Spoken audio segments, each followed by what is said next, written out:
Hi guys, today I'm going to talk about what it is that professors, instructors, TAs actually look for when they assess your work, whether it is written or whether it is oral. Because you may be doing an oral presentation or you may just be writing an essay. But when you're in college or university, when we mark your work, we are assessing it based on an intellectual standard. Now, I will admit that a lot of times we don't make it very clear.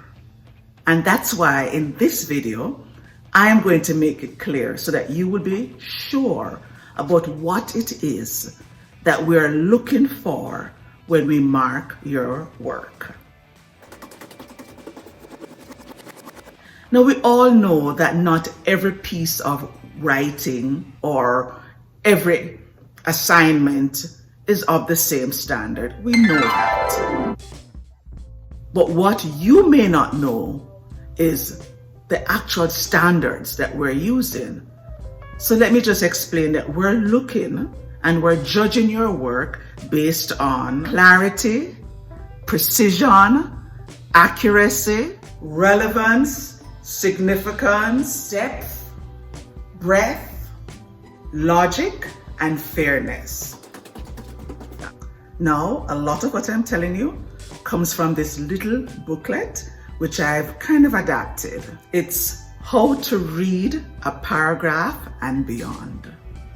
So if you ever get a chance, it's a good book to pick up because it tells you a little bit more about how you should even be reading a paragraph, because we apply the same standards that you should apply when you're reading your textbook and other people's work. So now let me explain to you what we're looking for, and then what I'd like you to do after is to review an assignment you've done and look to see if you can answer positively for these questions. Now, you'll remember that in a previous video, I spoke about the planning stages. And I told you that you needed to look at the assignment, make sure that you understand it, and then you should be sure to consult the rubric before you started writing. So you plan, then you write, then you revise. Now, when you are revising, that's the time now that you're going to look at these questions and you're going to see how near you are. Now, there are 10 questions and you may not answer yes for all 10, but you want to make sure that you answer yes for at least 7 of them.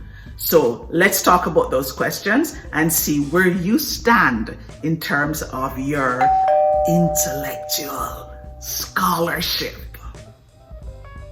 And you'll notice that these questions say author, student, writer, whatever, but author tends to cover it all because you're the one who creates the work. So you're the author.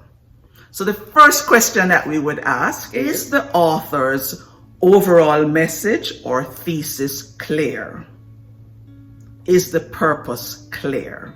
First things first, we have to know what your thesis is. And I did a video talking about the thesis statement. Whatever you write, whether it is in sociology or psychology or anthropology or communications, we need a thesis. Even if your professor doesn't say you need a thesis, you need a thesis. Because when you don't have a thesis, they realize that there's nothing there and that will affect your grade. So that's the first question. Is the thesis clear? Is your purpose clear? Question 2, does the author clearly state his, her, their meaning? Or is the text vague? Is it confused or muddled? And you have to be very hard on yourself. You have to ask yourself the hard question because we are judging you based on that. And the way to tell if it is clear is if everything in each paragraph is about one topic. That's the first thing. Every paragraph should be about one topic fully discussed. and then look at every sentence to make sure that every sentence is linked to the sentence before and the sentence after. It sounds like a lot of work, but that's what's going to help you to decide if it's clear or if it's vague. Okay? Third question, is the author accurate in his, her, their claims? Claims are the positions that you're putting forward. Is it really accurate? Because a lot of times, we write things and we hope it's true, but is it accurate? You want to check for that also. Question number 4, is the author sufficiently precise in providing details and specifics when specifics are relevant?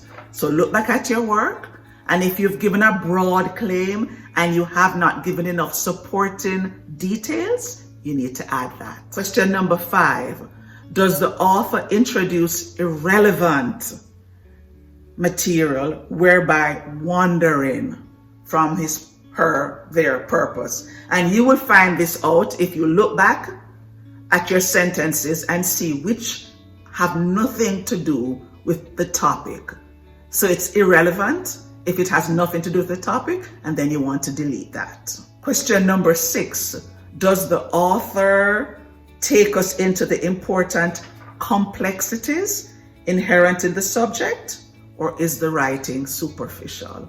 I think everybody knows when it's superficial, you're just barely scratching the surface.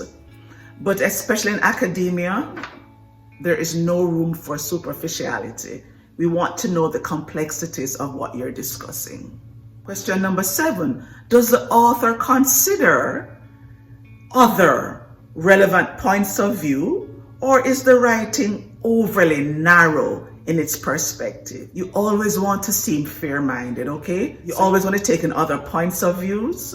Even if you don't spend a lot of time discussing them, you want to show that you are aware of other points of view. Question number 8, is the text consistent, or does the text contain unexplained contradictions? Are you contradicting yourself in any of these paragraphs? Question number 9, is the text significant, or is the subject dealt with in a trivial manner? Because we really care about the significance of what you're saying. How are you adding to the body of knowledge that's already there? Or are you just regurgitating what other people have said? Have you added anything? Have you shown a different perspective in thinking? Have you treated it in a trivial manner? And the last question is, does the author display fairness, or does the author take a one-sided, narrow approach? So I hope these questions have shed some light on what it is that we're looking for when we evaluate your work. Please keep these questions in mind and make sure that before you submit your work, you run it through these 10 questions. And that is going to help to determine the grade you get. So I hope that helps. And until I see you in the next video, bye for now.